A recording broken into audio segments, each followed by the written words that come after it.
AI is all the rage, not just in the world of business and everything else at large, but also in the world of movies and entertainment. And now, one of the most overly protective of their IP companies in the world is just licensed out over 200 of their characters to AI. This headline comes to us from Variety, writing, Disney Inc.'s blockbuster OpenAI deal to bring more than 200 characters to Sora video platform and will invest $1 billion. $1 billion. In the AI company. They go on and write this. The Walt Disney Company and OpenAI reached an agreement for Disney to become the first major content licensing partner on Sora, OpenAI's short-form generative AI video platform, bringing the companies together to unlock new possibilities in imaginative storytelling. Bullshit. Anyway, it's the first instance of Disney licensing its intellectual property to an AI platform. As a part of the 3-year licensing agreement, Sora will be able to generate short, user-promoted, or user-prompted social videos that can be viewed and shared by fans from a set of more than 200 Disney characters from Disney, Marvel, Pixar, and Star Wars, including costumes, props, vehicles, and iconic environments. In addition, ChatGPT images will be able to turn a few words typed in by a user into fully generated images in seconds, drawing from the same intellectual property. Now, it goes on to say, and to give a little caveat, that this does not include the images or likenesses of specific actors.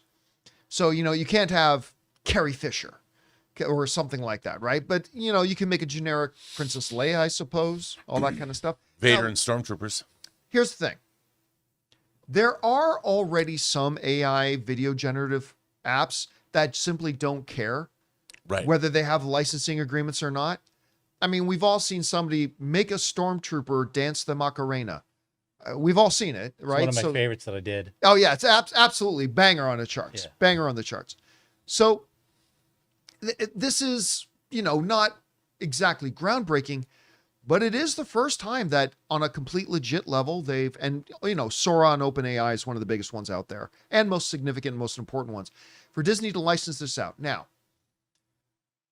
one of the parts of this deal that you can't ignore is the $1 billion investment. I believe OpenAI is an enclosed investment company, which means you have to be permitted to invest in the company. And I wonder if this licensing deal was a part of the agreement for Disney to be allowed to buy $1 billion worth of stock in the company. Maybe yes, maybe no.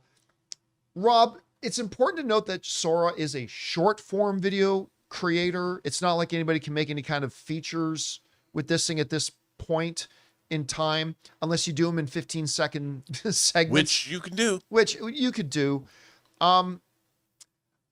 Look, I'm torn. I've talked a lot about this in the AI stuff. I'm torn on it. In one sense, it's just the evolution of technology. And to fight against the evolution, history has taught us that fighting against the evolution of technology is a losing battle. Right? And listen, Adobe Photoshop has had the ability for a couple of years now that you can highlight an area of a photo, then maybe that doesn't go all the way to the edge, and click a button that says generative fill, and it'll just fill it in to make it look consistent with the rest of it. And nobody said anything, but that essentially is AI doing that. At the same time, do I want to see a proliferation of the slop that we get online, the deceptive stuff that we get online? I don't. So right now, I'm going to corner myself into I find this fascinating that Disney's actually licensing. It is only a 3-year license, by the way. It's not a perpetual license, it's a 3-year license. So they may be able to change their mind at some point, but I don't know.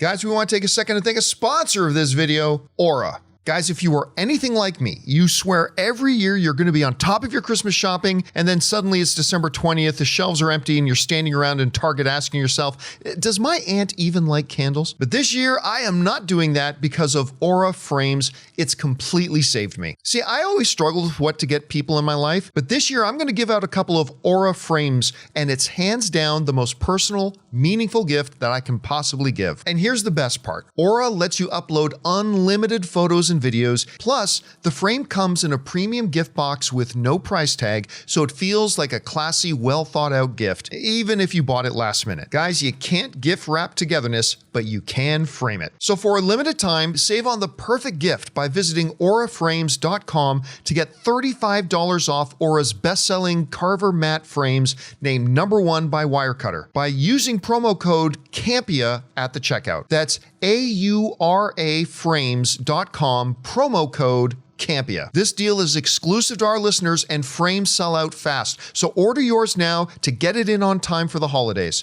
Support the show by mentioning that we sent you at checkout. Terms and conditions apply. What's your takeaway from this? Like you said, this technology is here and it's not going anywhere. The Pandora's box has been opened. John, I've been for the last couple weeks, I've been making an album using Suno. Now, for those you don't know, is an AI generative music program. And what I just wanted to see, what's it like? From a philosophical standpoint, I wanted to challenge myself by doing something to create something out of using AI tools. For me, I created a 4-part workflow process, and Suno is the end of that process. And what's been interesting to me about the whole thing is I'm not a musician. I don't play an instrument. I'd never be able to make music. I've DJ'd in college. That was the extent of it. But I was still mixing 12-inch records, and we had records. You didn't even have computer-assisted programs. And I think I've made some cool things. Now, I'm making covers for them using AI. The whole thing's going to be AI. The band doesn't exist, but I'm pretending it does. Right. So I'm doing this whole thing, and at the end of the day, my question has been, is this legitimate creation? Now, I think Disney is really, really, really, really smart in doing this, because what they're doing is they're saying, look, if you don't have the likeness rights, you can't use the likeness rights for actors. They're actually creating parameters that are allowing people who are already, like, there's a Lord of the Rings disco video that came out, and that disco video has all the actors in it. Well, that's a no-no. Eventually, someone's going to come down and get sued because SAG's going to get involved. The actors themselves will get involved. You can't use my face. That's what you pay for. Now, what I think is going to happen is I think every actor, like James Earl Jones, licensed his voice in perpetuity to Disney to use as Darth Vader before he passed away. I think we're going to see that. I think you're going to see people eventually coming around going, if you would like to buy a license to use my likeness in something, you can, but you can't make me do this. James Earl Jones wasn't the last person to do it. We've already seen, we've talked on the show about other estates and living actors also signing such deals. And I think they're going to have parameters. But what Disney's doing is they're planting a flag in the sand, because they know that human beings love their product, and they already know that the interwebs are flooded with Star Wars AI videos, and some of them are actually quite good. They're getting better all the time, because people are going to start using it less as a novelty and more as a tool. And they're going to spend a lot more time, like I spent a lot more time on my songs than I would have thought. And so I think this is a great move that Disney's doing. You can be as cynical about AI as you want, but I mean, I'm going to be an old man, and I still want to be using AI to generate creative stuff, and I'll be on my deathbed doing something creative. And if you can do that, I think it's great. And if they can promote, imagine if you're a 5-year-old girl and you learn how to make short Frozen videos. What might that do to your imagination? You might think of ways to use these tools in ways we haven't even thought of yet. And I think, it is the future. Whether it's good or not, I think what Disney's doing is great. Yeah, I mean, obviously, one of the big pushbacks you're going to get from a lot of people is this. At least confined to the conversation about movies and entertainment, is that, AI will lead to the devaluing of talent. Talent isn't important anymore. For example, like totally I don't need a skilled guitarist to make I don't need a skilled drummer. I don't need a skilled audio engineer. I don't need a skilled trumpet player or a skilled pianist.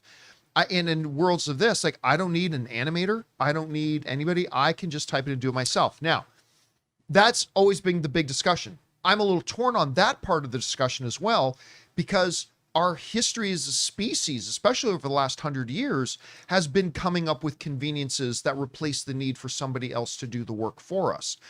this was all happening long before AI. Sure.